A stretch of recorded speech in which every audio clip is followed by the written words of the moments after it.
Hi, my name is Gerhard Gschwandtner and welcome to Selling Power TV. Today we're in our studio in Atlanta with Jim Fitzpatrick, and you are the founder of a wonderful publication that serves the automotive industry. I am.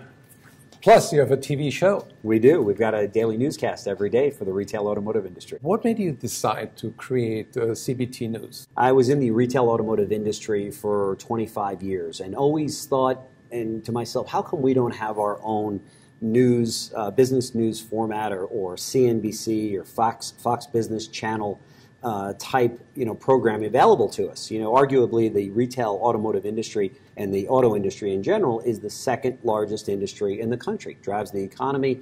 It employs 1 million people nationwide.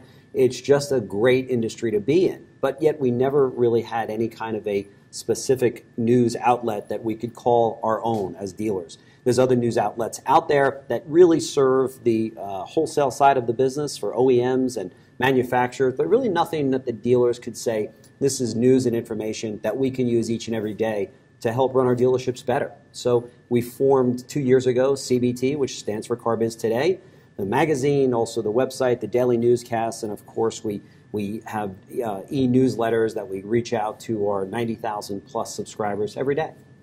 So you have the greats of the industry like Grant Cardone and Gschwandtner and many others. We do. What is their role? How do they help you helping your sales dealers win? Yeah, it's a great question.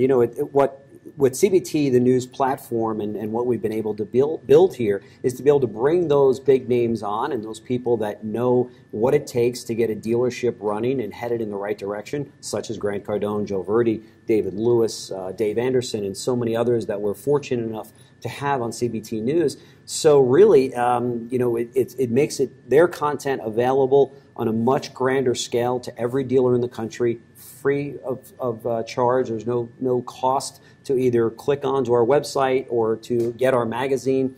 We provide all of those free to anyone in the retail business through really the generosity of our sponsors and advertisers that make that possible. When I went to your site and watched a few TV segments, which are beautifully done. Thank you.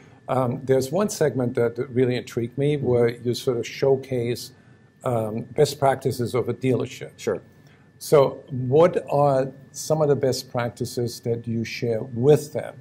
What should car dealers do today in order to be more competitive and more successful? Yeah, sure. Good question. I think today dealers have to focus on taking better care of the customers than what we have done in the industry, up until this point. I think that with the threat of Tesla out there being able to now deliver their products directly to consumers in many states, I think that the franchise system might be under fire right now and might be threatened. So I think that dealers today have to take notice of that and make a very, very big effort to be able to communicate with customers better and to be able to serve their customers better and be able to take care of their employees as well as their customers, both in the service lane as well as in the showroom. And through CBT News, we want to give them the news and information that helps them to do that every day.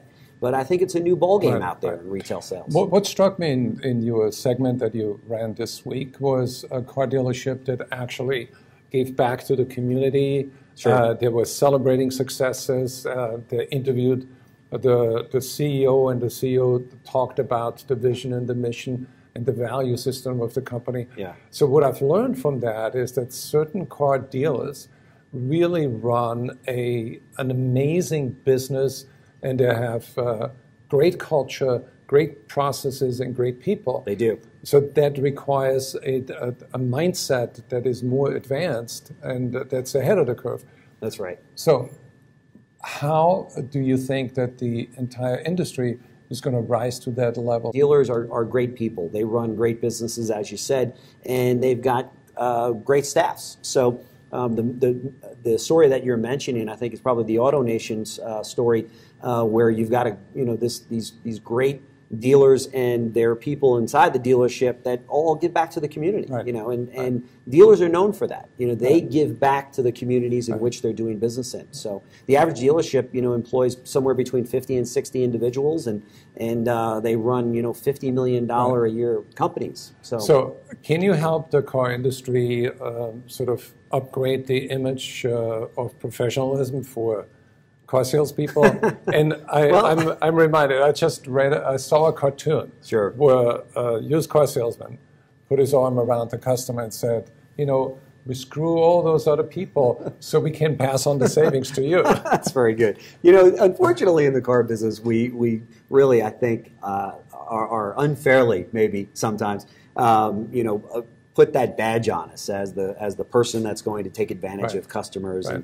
and what have you. When I always tell my brother-in-law will come to me and say, why does it take so long to buy a car?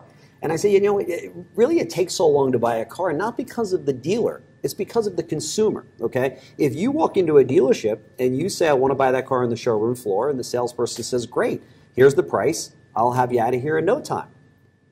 Customer says, whoa, wait a minute. I want a discount off of that, and I want a deal, and I want lower interest rates, and I want a lot more for my car. Well, therein lies, you know, the time that it takes to buy a car. So, you know, we would love for the process to be much quicker, and it can be much quicker if the consumers come in and say, you know, here's the price that I've gotten, either off the internet or through the shopping that I've done, and can you do business with me at these numbers? And you know what? Today, 9 times out of 10, they can do business at those numbers, and the dealer is more than happy to take those deals, get them in and out in a timely fashion, and everyone's happy. The thing that I see, I trade cars every 3 years. Mm-hmm.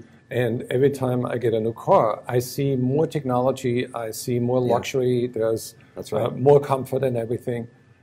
So technology upgrades every 3 years. Right. But dealers don't upgrade their salespeople every 3 years. No, this could be true. I think some do a great job of it, but then others are still challenged in it. You know, we still suffer from a high turnover in the industry. Unfortunately, How high is it? It's a great industry. It depends on the showroom that you're talking about, but you know, it could be as much as 60 or 70% turnover in a showroom in a given year, and that's a very unfortunate situation, and one that we hope to be part of that change at CBT News by providing good information. Good news, good best practices that we can you know, get into the dealerships and get into the personnel that run the dealerships, and perhaps start to lower some of that turnover. And I've seen the best practices in your magazine. I've seen the best practices online, and I recommend that anybody who wants to learn how cars are really sold and learn those best practices, sales and marketing in that industry, I think it's worth a trip to CBTnews.com. I appreciate it. Thank you very much.